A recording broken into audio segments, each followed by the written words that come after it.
being multiply marginalised can actually be an amazing vantage point, because the people in the front, in the middle, often all they can see is each other if it's a circle. The people on the outside can see everything.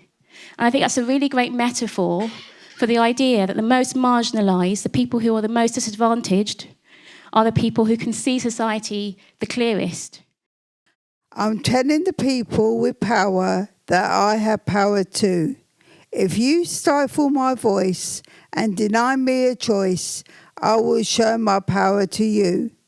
I will not come with a weapon. I will not come in fear. I will come with others as sisters and brothers, and a voice you will have to hear. If we're not able to face our own privilege, we're not really being, perhaps I would argue, clear and real about what society really is like for other people who aren't like us.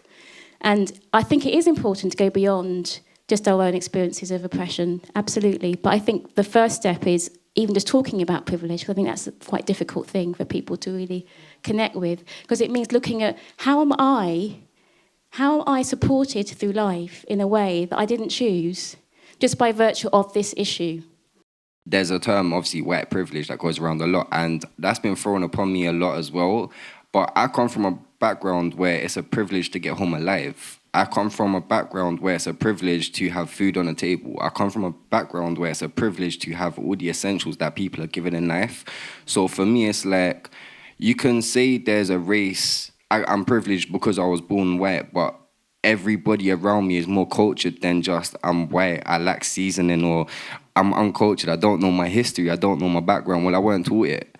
So it's all about understanding what is it that I know? What is it that I feel personally that attaches me to me? What makes me me? How can you understand me without me knowing me? So it's all about that individuality and bringing that individuality into the collective to be able to enhance everyone else's perception.